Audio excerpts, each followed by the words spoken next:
we o e loto ua leanga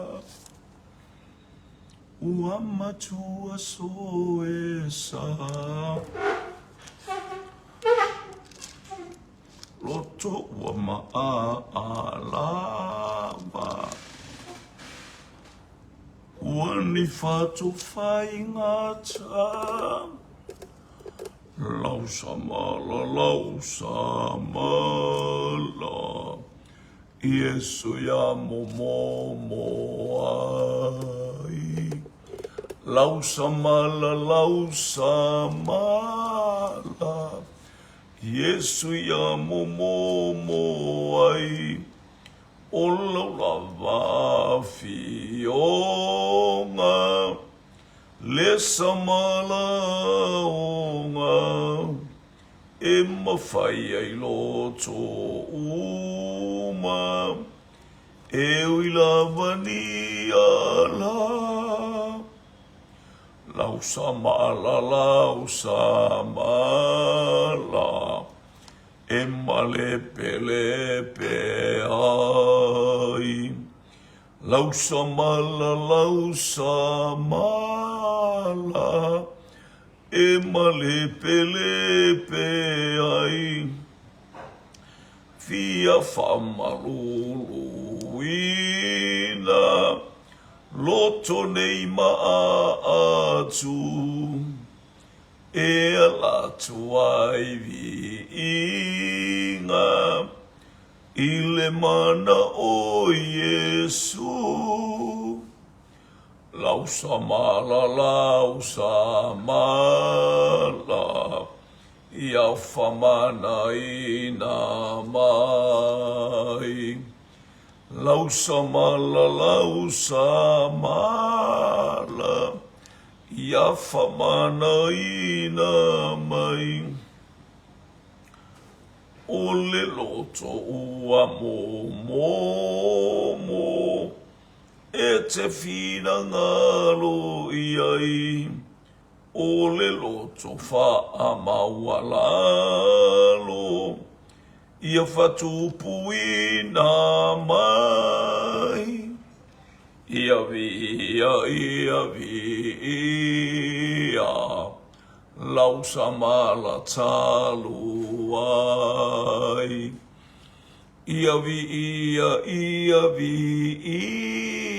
ia lausa mala talu ai vi ia lava oe lo mātou ta mai langi pa ia lo suafa ia o mai lo malo whapea o mātou wala awi lo suafa le suafa e mamana le suafa e sili esi mātou wala awi tu maui a te oe le vi inga tu maui a te oe le whamanu ma le whanetanga Ela ia Yesu ke risolo mātou wale I malo mātou wha. Ia mātou wala watu I nei vaenga ole. Le afiafi po kalai me lau whanau. Ia ole Taulaga Afiafi. Ia whamanu ia lau fio le lia I lau whanau mauta ngata. O I la tau o hallelujah o tau mai manga I atu. Peo na ilunga tiuti on favor mga haluenga. Wala au fo I lau fio ono fale.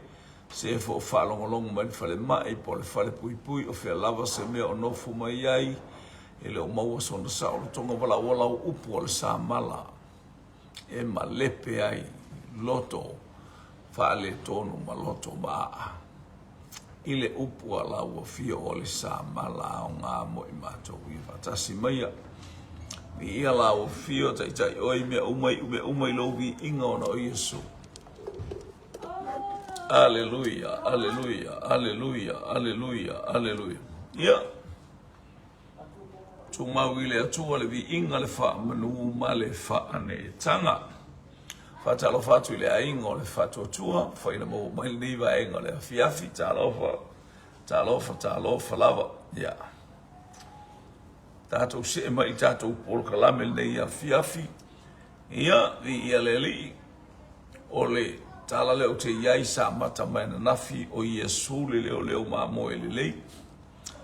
O nei foi tau o te tala atu e Iesu ono le mana ominga o Iesu ia whaelo atu i le au wharasaio ma le au satu kai o ma i lātou e tō tele. Haleluia ina ia mawhai ona o lātou. Haleluia langona le afionga le atua ia lātou i loa. Haleluia o Iesu na sau Iesu ina ia whaola i le. Haleluia, me ia whaeloa mai o ia lava o le whaitoto o mā moe ui mai ei mā moe tonu. So se mea tātou ti oa i le ola e whaavavau ma le langi, tai le whai tātou o atu i se ingoa se lotu, le whai tātou o atu i se ingoa se whaife au, ia po le ingoa le poto ma le ata mai. A ua tā pena e le atua, e ala ia ia soke riso, o ia o le whaitoto o nei vaenga la ia e. Tō tele i lātou e whaia sina si i o lātou langona. E lea e whātuai e su o titu ina atu lo wola e su iei mā moe. I o ina ia manuia o tau, manuia i mea umalawa, praise God. Hallelujah, o lo wola, so stangata e mō miale i o lo wola e su iei o tau. Vi ia le ina ia whapea fōi o na tātou tu. So i fua maola. Ia bia fo ilo wola e whamanuia e se ola o stangata o mau ese maleali. Mai lan vai bula esfu fitu, hallelujah. Pai wa suru ono le vape mai ua ia te au fo i isi ma moe leo i lotoa. Ia vai eo ola vai ma moe leo. Hallelujah, le ano no eo tangata ua. Tau fetuli ma ia Iesu. I le taimi nei tātou te va ai tātou le au mo se lemi o la tau e. E ifo, ia mo se lemi e ifo i tupua e ifo i tapua inga ese. Ia leo tātou i loa. Hallelujah. Nā ale suafa o Iesu ke riso le ta uatu iai. Hallelujah. Iei mā moe lai le isi lo toa, mono winga, o lo tala noa anga ile mā moe ele o ta uta ua Iesu e ese le mea lai whaasanga iai. Hallelujah, lo na o langa au auna ile atua. Ia la ufa pe atu Iesu o iei mā moe le isi lo toa o mā moe na tauna i ele au mai ala i se malosi e au mai le pule ma le mana mai le atua ina ua o Sofia lo loto e le atua whamanuia le atua i ate oe mawhai ona e tu ua ia a e anga i atu i o mtato wa we ano wa ele mau pā mā moe o iei ne o ka o lotu ese o pā mā moe na le iei ne ia e vi ia le atua e alu artangata la tou i le whaalongo le angai whaalongo mā moe i le leo le taitai mā moe. I whaalongo mā moe, pēa e maunga, pē i fōwana. Ne isi mea matautia e mua, a mua taitai mā moe. Tātou wa aiele i as tangata e mua, e muli atu ni pua amani se i wanga nā tangata whaelo lai aluma le. Lai aluma le, male ato mea aia pua, ia ua fia ai pua. Ia na muli atua ia leo pua, wara alu whapa mai ia mea ai, ala e tufi atu e pua whapena. Au ia sulo ua li imalau whaola, e mua o ia i mea e so se mea loe o i fi tā mawhainga tā. E mua ia ale mā moe a e muli ia te o le mā moe na e ola, le anga o ana mā moe e muli atu e whaalongo i lona leo. O le si ufofonga o le atua. O le upua le atua e taita ina mai e le mā moe.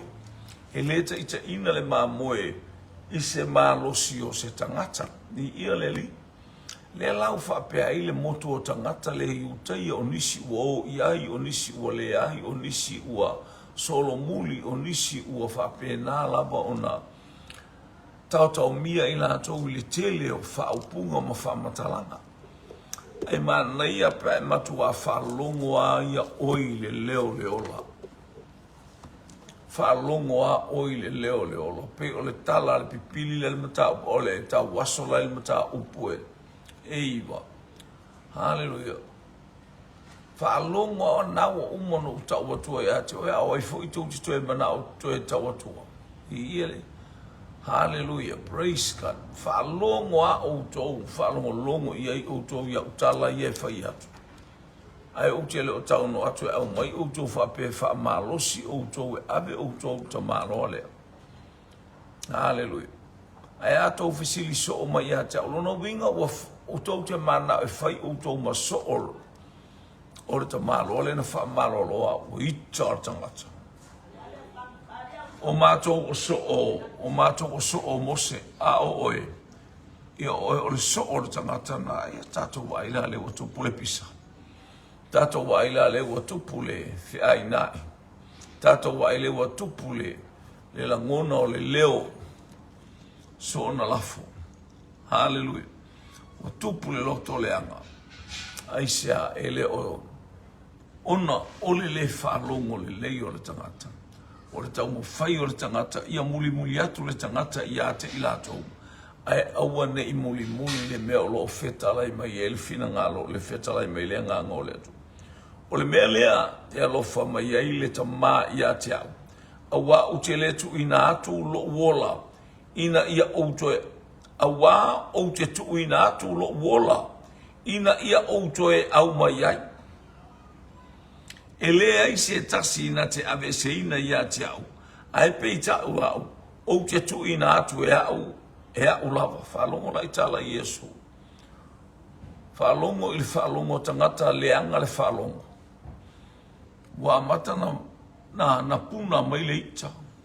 Na wala tau whalongo mai Iesu. E leo sa pulea si se tu atu. E mo o te tu ina atu au le whafongo o le mea. Lea e alofa mai e ilta mai a te aua o te tui nā atu lo uola. Ina ia outoe au mai ai. E le ngata ino o watua lo uola i se tangata. Ai a o loto ape o te oti po le ane meo iei. O te toe au mai a lo uola. Lo tala no o ia o le alo o le atua. O ia lava o le atua. Tala no i upu whale anganga. O upu e taita ina ai. Ia ua masa e sae i loto o tangata le whalongo. Ti ngā i loto i latou o e. Whawhia ata mamai ma whawhia papoto ina ufatu Iesu. O te tu ina atu lo wola. O ia te au foina o tu atu ina mola whapena ta manga o au ina o tifo i whaifo i toi ola. Io e tatau. Le anga o le atua o ia o le alo o le atua. Aele o malama tangata. A le silio nei mea o lo talanoa Iesu. O ia te au le pule tu ina atu. O ia te au fo i le pule to e au mai ai. Wa o maua le nā polo inga mai lo tama. O ia te au le pule. E vatu ai lo wola. O te tamfo i to e au mai lo wola. O le polo inga na au mai e vai e whai ua mea umai le whai lo atu. E le o se mea ule mea lea. O mea mai le tama. Sa mola o tunu umala usu mola utua fine la uo la utua mama la utina. Hallelujah. Tātou whalonga le upua le atua. O mea uma tātou te tu ina atu i le atua. O mea uma na maua mai le atua. E anono ha ifa amanu yanga le atua na tu ina atu i lana au auna. Hallelujah. Tu ina atu i lo nātali. Tu ina atu i a Iesu Keriso. Ale whape atu Iesu. Ale ua o maua le nā polo inga mai lo utama. Ua o maua le nā polo inga mai lo utama. Le wala tau whailo le e riwhea ale tala Iesu.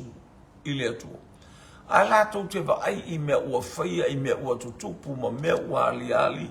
Ma mea ua whatino ina Iesu. Ai le tupu se la ngona o to tele. Whape nā ona lato tau whai e whase se ma whau tangata ma.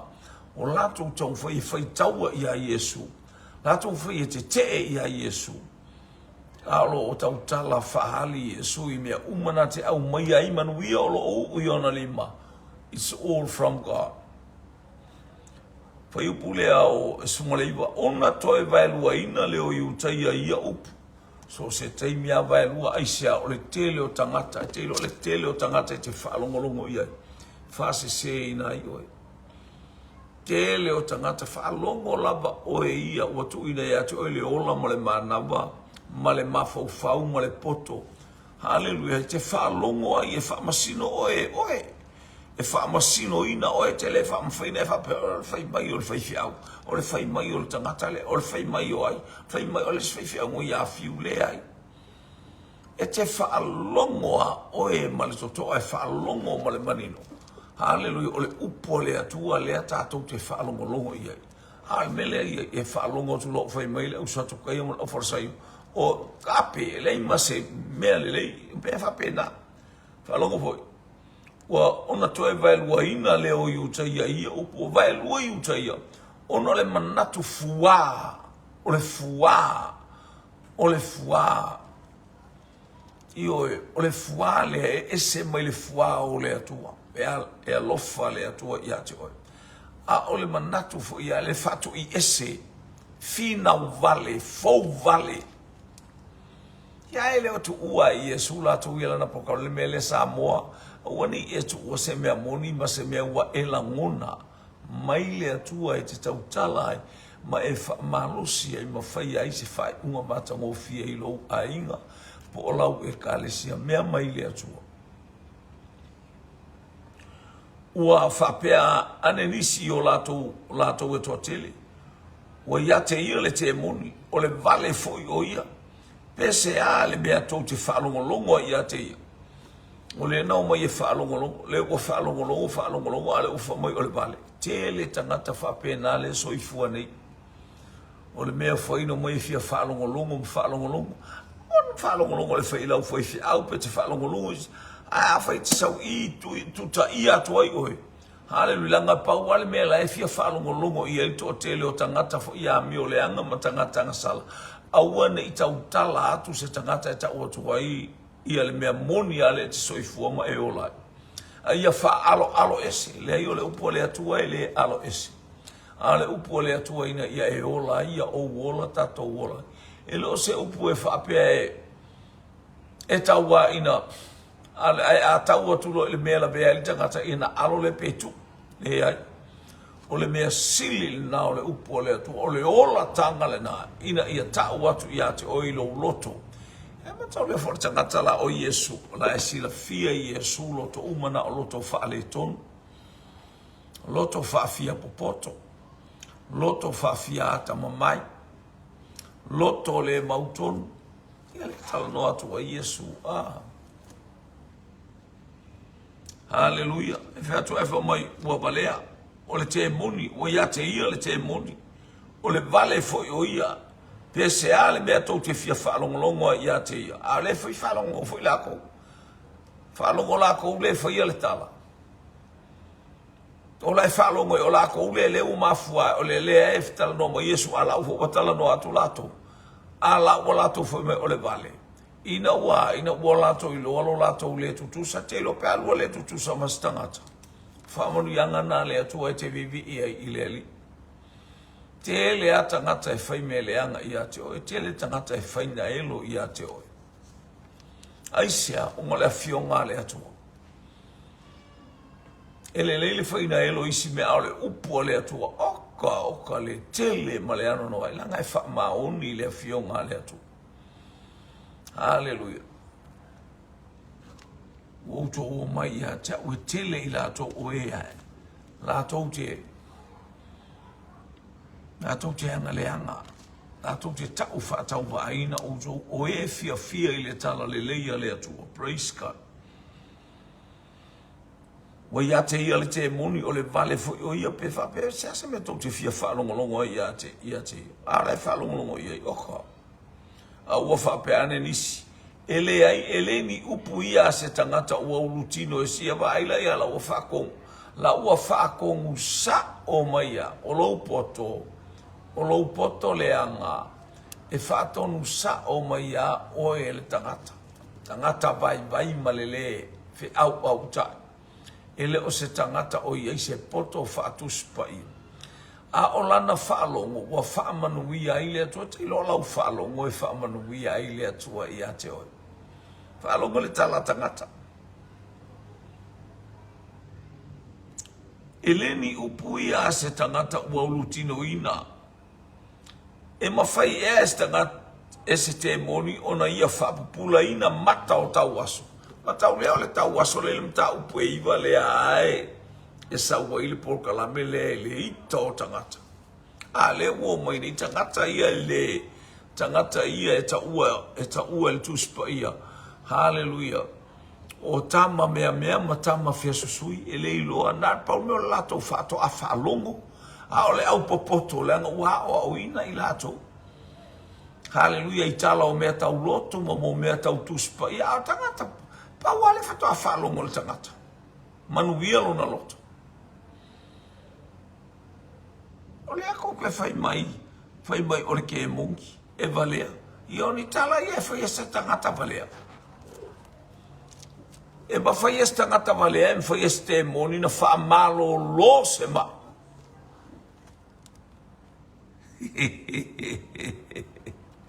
Hallelujah. Praise God. Whapapula ina ea mata o tau waso. Ioe. Loa inga o le alo pongisa. O le alo tau waso whalenga. E le mawhaia lava e le tino. E le mawhaia e se whaife au. E le mawhaia lava e se tasi. Unless they call and mention the name of Jesus. And call the Spirit of living God. Hallelujah. To help his mission. Hallelujah. Fiso soani ma il missiona le tau a. Anga le lei mai. Ma male loto e fai el ngaru e ngale atu. Peri tome ina le loto. Tau tala aina te iloa ele o se mea ia. Tau tala aina te iloa ele sana ia mea tōtino. O le mea tōtino. Mai le atua fo ila i le atua le inga tauna ia fai oe fai au fai tātou ma mea fai nganu. Vi ia leli. Praise God. Hallelujah. Ia le na wa fai Jerusalem mar tau saminga o le whau whalenga ona po fo i o le tau sanga malili. Wa fe mali wa i Yesu i le manu i le whapaolonga o Solomona. Ona vangai lea o Iutaia ia te ia, wa lato whapea ma ia te ia. A whale tonu o mato manatu ia te oe se ia whea. A whai o oe o le keriso ia matua whaa, ia matua ta utino mai ia te imato. Oka le ano noa i o tangata, i le taimi o sauninga te tele a Iutaia. Lea sa whai o le tātou te whaelong whamai o le tau saminga o le whau whalenga. E ia i lea whialua ia i Yesu i tutono o le malu lea, whapaolonga lea. Whia maliwa i Yesu i le malu i le whapaolonga o Solomona. Vi ia leli o lea e whialua ia i Yesu, ala tuli mata i tangata whioa, ia tui tangata, ngā solo tangata, Hallelujah, tau muli ai tangata. Ma le talala le wala tau whapea mai. Hallelujah. A whale tonu o mātou manatu i ate o ese i awhea. Tu sa o le wingo o tala o le o maua so mātou tonu e whalo nisi o tangata fia ola, o nisi o tangata e mo mia le whaolotanga, e mo mia ke riso. A o lo to o tele maano noa i tangata whaife au a mi o le anga le i. Praise God. A whai o oe o le keriso ia matua tau tino mai ia te imato, o tali atu Yesu ia te ilato, wa umaona o tau atu ia te outou, a ua outou le tali tonu mai lava.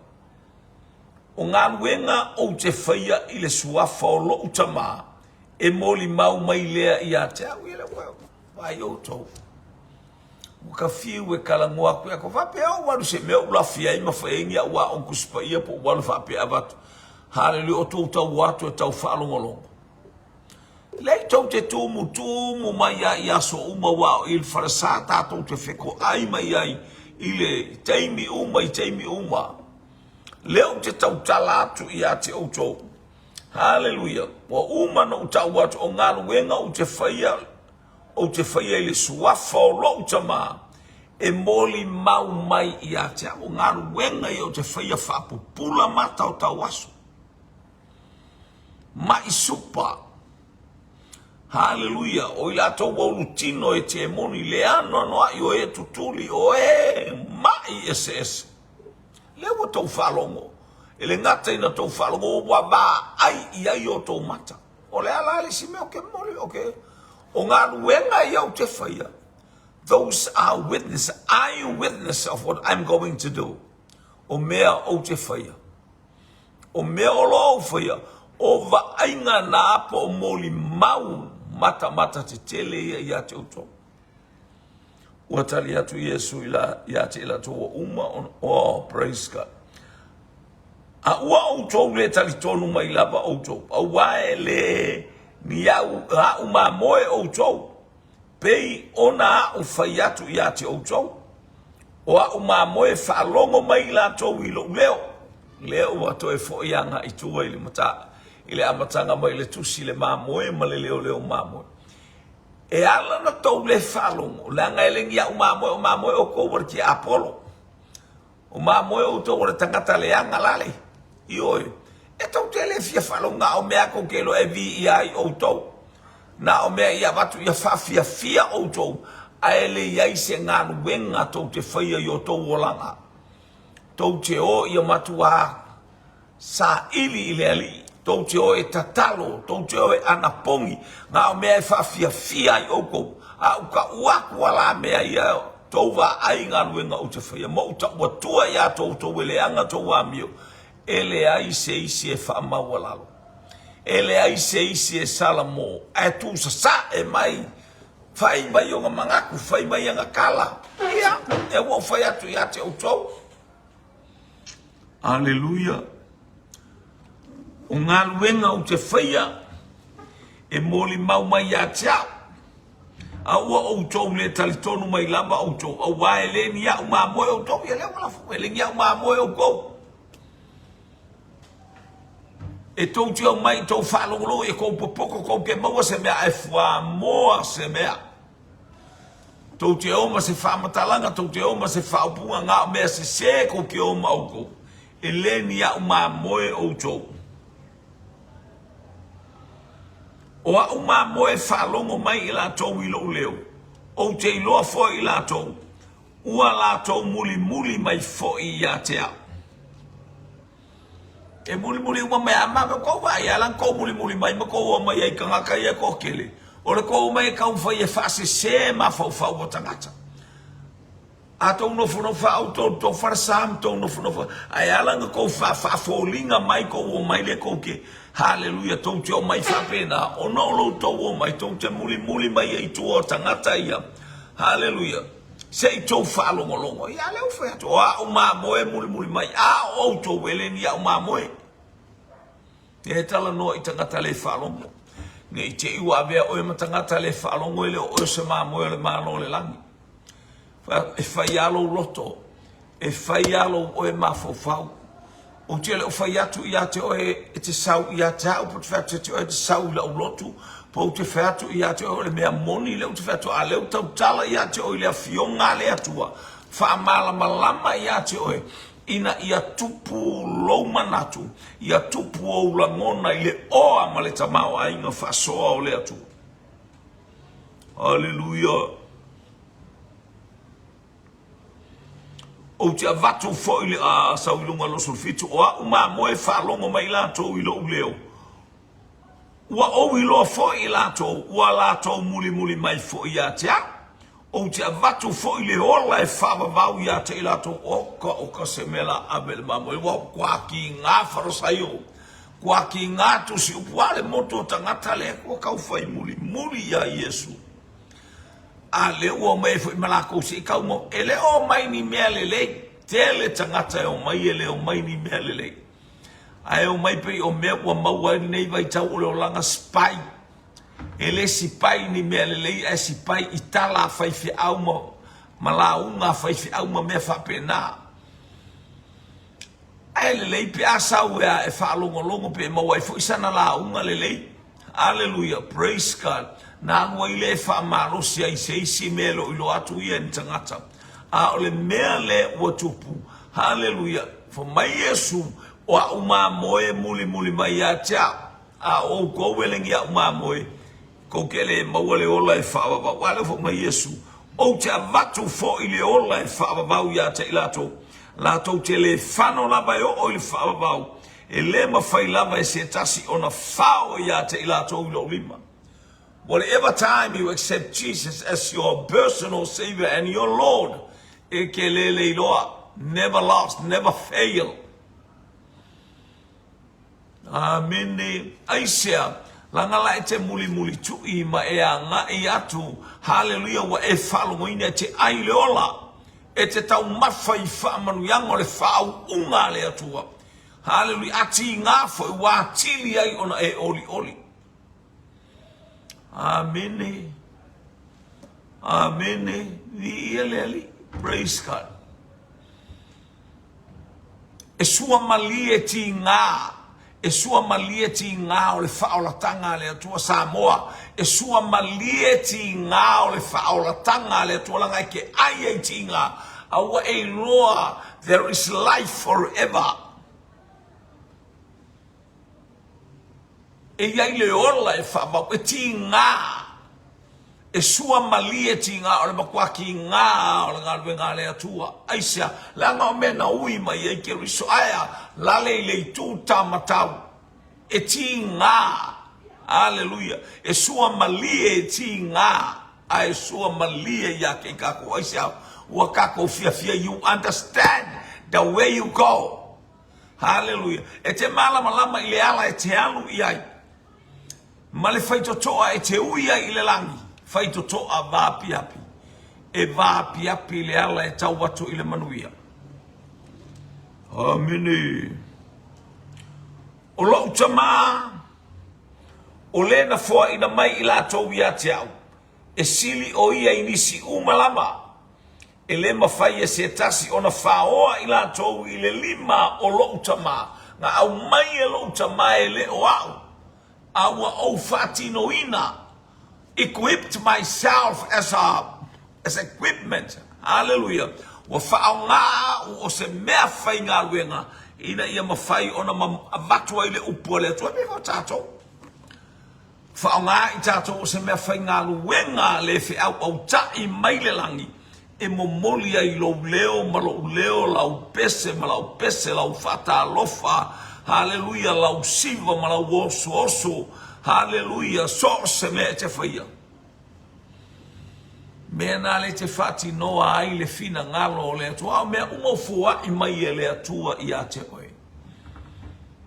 E le I a te oe la. E le I a te au. But glorify the name of our Father in heaven. Hallelujah. Hallelujah. E le whaoa e se tangata. Po le ale poko le kaka le ale aka mai o le kaka e a whaiwa a mai e le atua. E le mawhainga solomuli. E le mawhainga whemomo wai. E le mawhainga whawhilo ngia. Aisea ua ai leola pe ona o whaiatu I a te oe. O se whiau le wha upu ai le nei afiafi. E sua mali e ti ngā. O le whaolatanga. E sua malie ti ngā o le whaolatanga. E sau o le me ti ngā aia. Sua malie I lo ngutu. Hallelujah. Praise God. E mata ngō fia I tutonu o le loto. Sua malie I le ngutu ai o ona I le manaba. Amene. Amene. Ese le manaia. Hallelujah o ti ngā. O le sua mali o ti ngā o le whaolatanga I a Yesu Keriso. Ni ia leli. Wa unei marita mai tasi ma ua ia le ukalongo ma Yesu. Wa unei marita mai tasi ma ua. Tātou o le whānaua le atua. Hoi tātou o suli o Keriso o le suli. Ua suli whātasi I tātou ina. Ua tātou ua manama mai.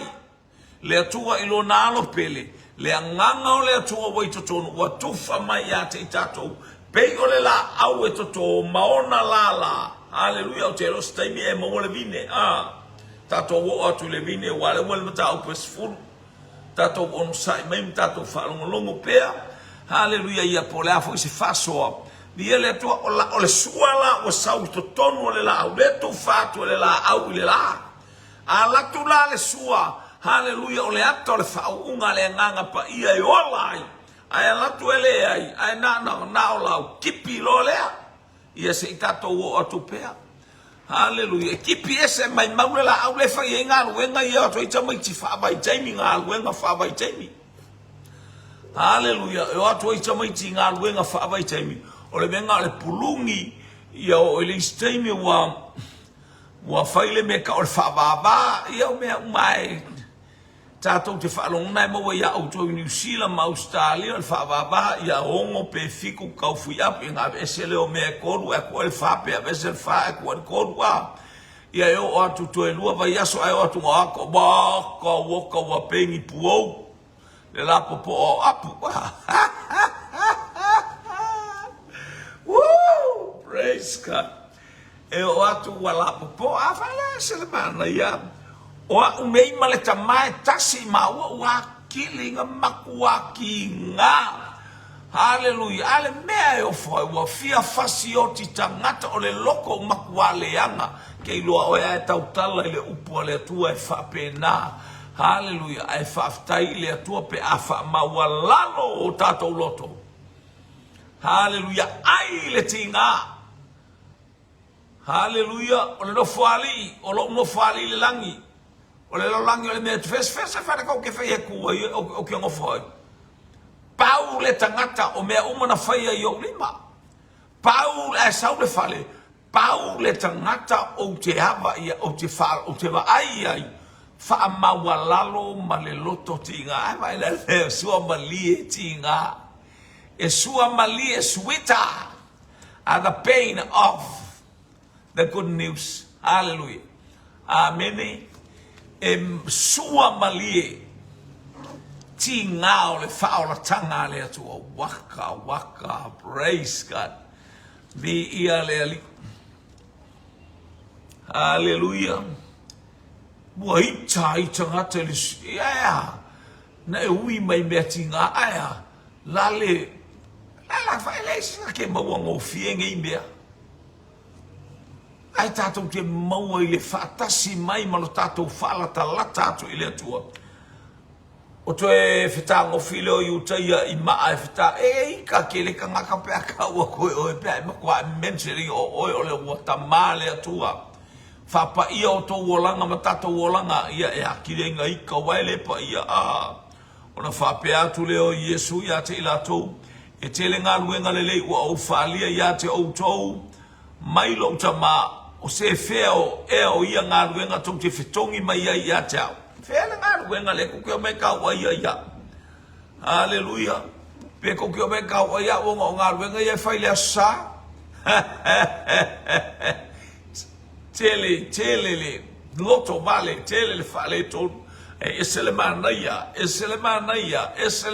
o le sua malie. Pe a e whalongo le upua le atua, tātou whalongo le upua le atua. Tātou a ai mawheinu ai e ting, sua mali e ting ngā o le whaotanga. O le ngā ruenga le atua. Ua tali mai utaia ia te ia, ua whapea mai e lese ngā ruenga le lei mātou te whetongia ia te oe. A le upuleanga a wā o oe o le tangata, a ua e whai oe mātua, i o mea le whapea ka ngaka si whiakua ia o whiasa. Tātou o le whana ua le atua. Na whai tātou wele atu. O tātou, we are childrens. We are God's children. Hallelujah. Sons and daughters of God led by the Holy Spirit. Taita ina I tātou wele nganga pa ia. Wata li I mawhinore. Alefa mai po whele mea la mako ke. Whekongi e leo ngā ruenga le leisole. E le manao tangata, e tau naora, e le malama a ia e tātou te le tio foi. I le teimi lea, a o tātou lea, o tātou le teimi le tātou le tio o le teimi lea, le isi a nganga pa ia na I le teimi lea. E le I au maia le nganga pa ia e le atua, ia e le au maia le nganga pa ia I Yesu Keriso. Hallelujah, le ua wha moe o le teimi o le nganga pa ia, le ua e soifua ma o wola ia e a whaile ia te oe ale loto vale, o lea ia te oe ale loto masarosalo, o le ia te oe le loa pe o ulangona. Ia o se mea e whate ia i. ua tali atu Yesu ia te ila tau ele i tu se ia te autou ia autou tulafonu na o fai atu o atua autou a faina ta ua ia o atua ila tau ua ia ile a fionga ale atua ele mawhai foi ona faa lea o ngā ina le tusi tau te whaapea ile ua whapa ia ina ma awina mai ele tama ile larolangi ua upuleanga ua aufai atu ua unei o le atalii o le atua. Hallelujah. Tātou fo o atua. Tātou te taua o le atua o atua. Wala fa yelu fa pena o le atua o atua ke le mawakua. Mana yelo lo o le atua. O le atua o lo whanau. O le atua o lo ainga. O oe te o oina lo ainga ma lo whanau. Whalongo. I upule fai atua i le atua oe. A o le atua lea. E ifo i le atua o atua. O le atua le o fiu. E ifo i le atua. Langa o mea umana au mai e le atua. Tātou te whaia ia tātou whanau. Whaia ia tātou ainga. O le matai o le ainga. O le atua o le ainga. Hallelujah. Tai o atua. Aya. A ia e loa ne imita bale oe. Hallelujah. O na whaale au ngā ina leo si au tama i atua. Tātou i loa mai e le atua le pule ma le mana. Hallelujah. Ia te i tātou. E ngā lue ina ai le whaoratanga le atua. O tātou o atua. A o e ifo i tātou uma i luma o le atua. A o lou atua, ma lou atua, ma atua ese ua whaiai oe ma le atua. E te ifo ma e vivi i le atua o atua. Sa moa, tātou wao le malo. E pe ore ta mamatua, tātou te whaaro alo i a te ia aia. Ta ele ngata in tātou wifo i le atua ai sili foi. O na ifo le aora tātou malo i le atua a. Vi ia le ali. Praise God. Hallelujah. Tolu sumare fitu a fai o te fai. O te le fai ala ngā lue ngā lo ta ma. Aua tau te talitonu mai ia tau. A fai o te le fai ala ngā lue ngā lo ta ma. Aua tau te talitonu mai ia tau. E mai le sa o kalangoa Yesu. A kou leba ai beongi ngā lue ngā ia fai. Au kou ke karikongu mai. Ai atou wai me o te whaia ngā lue ngā le atua. O aila mai ia. I'm from God. I'm the one who's sent from God. A wina mai au mai le lang. Tō sumare walu. Praise God. Ai a whai o te whaia. E ui lama ina o tōu le talitonu mai ia te au. Ia o tōu talitonu i ngā lue ngā. Ina ia i loe o tōu ma ia talitonu o i tonu ia te au ta maa. O a o foi o i tonu ia te ia so stangata na te whaia le ngā ruenga le atua. Na te whatino ina le ngā ruenga le atua. Actions is more louder. O tatou whatinonga vi ia le ali. E si leo na matango fia e atu e ola mai le ka le si e ola mai tangata e na i loa leo whatinonga na. Mai fia i le upule te fola atua i le ka le sia. Ina ia fia ma oli. I la tau whaatupu fo i o la tau loto. A la tau ngā ruenga e whai. Ai titilo atu la. Ea e lalmela e levi i ai le atu. Lalmela e alwese o e vivi oe. E o mai takata wape ese le leo le whai fiau. O le mele a al whai fiau. Fea alu le whai fiau. Alu le whai fiau le lang. Alu oe le whai fiau le lang i leang. O mena e au maia i le langi. Lea e whau wailo a inga. E whau wailo ngā ruenga. E whau wailo. Ainga whawai le e kalesia. O mea le atua. It all belongs to God. Vi tōtu sumarifitu. O te toe fia pue. O te toe fia pue le. Ona toe fia pue lea o ilato ia te ia. A ua maliu ese o ia te ilato. Wale o mai ai fia pue. A o ki ngā ilia upu. Ua fia pue. Ai le mawhai ana pue sesi. Leanga ele i whata ngā e le atua se tangata e tango ia Yesu le taimi se. Lai under control e le authority o lai le pule a le atua. Hallelujah ma le manatele o le atua au angelu o lo sau wina le mea iai le atali o le atua. Vape ngā kakou. talo tama awina mailo mana fa malolo o mailo mana fa mole ya leo mai ata ita me fa na le angelu na e fai mai ai le iva sultasi tu se salamo haleluya leo e mano ni mano angelu na ya mana o le toto Yesu sau mai le po sau le fale sau le fanua sau le manu sau o mato moenga tele me ka fai mai le nganga le angai ai asau e sau ole oka e vali ato ile toto to mai ma moe o Yesu Christ by faith, stand by faith. I lo fatu atu e tetemu e lama mai lo fale au mai nga ele va pe a fa atu sau toto na alwe mai ngo fo mu e ngo fo ai no tu ilo fatu atua kama lo fale ile fatu atua ile mana o le toto Yesu e ke mua nganga leanga o fa mai ile nsa wane ile mana yo le mana bonga luenga io ai ati o le pule male mana e fa tonu ile nganga leanga ma io mai we tele nganga leanga e ka fai mai ui mai inga ia ai o mai le te tu le mano le toto e te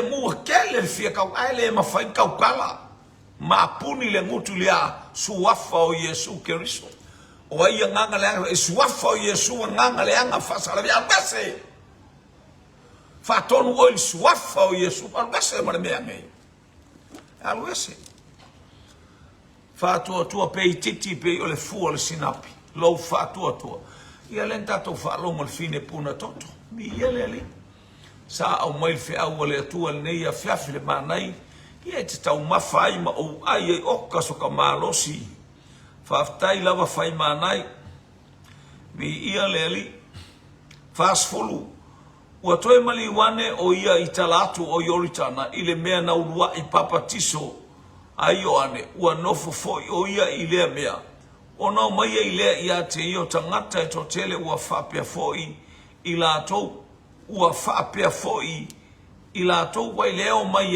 ia kangaka e kokele ua mai tuli mai su ale foi o mai foi male au fale anga mea mai tele le mau fale anga mea nga yo kafa peke alu shopping center. There are so many troublemakers, demonic spirit out in the name of Jesus. Fatonu suafo Yesu ke sabari ke falon pe mangia la uspe pe ke falon se feke o kingo falon va e nganga fasa la be tautala man kaukala awor kaukala suafo Yesu sau le nei fili makeki sau tala leanga sau le mano de suafo Yesu suafo le manu malo e ke manu malo ala usavali ai langa ai le sau we e te aro ai no te oso sau kala wa te uoso mai se nganga le ngalanga tele o ya te o e tele o tautala ahora te imitato te saba vali e so se me tautala hallelujah mention the name of Jesus Christ. Jesus, just the mention of your name oh God wangalo la ya kia uisi upol pese ya te maua umal pese lea ya na uso atu lea tau suafa o le ali praise God ono maile ia te tangata e totele ufa pia foi ila tou ele ai lava se failonga na faia e Ioane a o mea uma na fai mai ai e Ioane ya te ia nei e moni ia vai ele ai ni mea na faia e Ioane arepa wale just only baptize Ioane baptizo aina tala noa Ioane a o le muli mai e papatiso ia te outou le nganga pa ia ma le afi le ufa mai le foi upule haleluya ona o maile ia te io tangata e totele o fapia mai la fapia mai fo ilato ele ai lava se failonga na faia Ioane a o mea uma na fai mai Ioane ia te ia nei e moni ia hallelujah talia le upua le atua wa e whalongo ai awane au mai al tangata ia te oe le te whalongo tu spa ia le la uma mai awane I saus tangata whape and so ape Pape o le mele le fo mai fai au le pere fai fa alongo a o e ia male manino fa alongo male totoa a o feta lai mai le afionga le to fa muli muli fa pe mai e to telefo ye na tali tonu ia te ia i lea mea manol fa malos malole on sa io ai ono sai e ia tangata e fa manuia ele fa manuia ina uma tangata e o foi la o loko aya e ia tangata la i o tangata le manuia la nga fa mai Yesu o isi mamoe ele i te tonu i e te tauna i tonu i ele o i e tauna i tonu i o isi foi mamoe nga ngofa kwa ele ngia o mamoe so to e abatua se foi tauna i titi le e fai malu i a te oe e ia i tangata an whape mai so o leisi o fua mai whatoanga o leisi e tai toru se furu o isi e tai onga furu au isi e tai se lau haleluia o le akta o lou vala awina o le akta o lou vala awina e whaina e alu le kalesia wapi o isi e kalesia e whape na a e tofi atu tangata alu iai a fai o lo wala awina e toru sfuru a lewa e alu le kalesia se lau tangata. Te mana o e fai loa i a te oe. E miki mai ale kalesia pa e ale kalesia nga lo wala awina e koe mai nga o kaka e koru sfuru. A e ala tu e lima se furu tangata la te a lo wala awina e lua se lau toru se lau. E puka, e te ala ele ngofo le kalesia le lima sfuru. Ele alu ilalo le kalesia ai bit by bit. Glory to glory. E tupu le kalesia. Hallelujah nga ele o so wala awina e lima sfuru pe toru sfuru. O lo wala awina e more than that. Wala wina o Tabita, na wala wai Tabita ile na ave Tabita le amatanga luar Samuel mata upu e luar suma luar fayupu na e whapena o i Tabita matangata e whakse lau au tangata matitiva, tangata le ini mea, tangata ai tā lafu, e na ave Tabita e whaimana tangata, te loa tangata na, train e Tabita, aluae, e o mai tala ia se kele kal taimi ua nofo i Tabita ia akisa tupu o Filistia. Ua ono se lau tangata. In Greece. E o le taimi na mo mai e tangata. Ua umana o mai na ole ainga o Tabita. Haleluia i petele ema e whau u Tabita na whau umamua i petele ema. Ai o mai whau unga lona lua. Ua o mai uma tangata i uta ia whau u Tabita i Heberona. Hallelujah. Luar Samuel lom taupu e lua. Ai o mai lom luar Samuel lom taupu e fa. Wa mai Israelu ato wale fa selau. Wale ono selau. A ole nuu ato e to fia milion na le to tele o tanga. Hallelujah. No faile atu a minta ngata fa selau la e kalesia.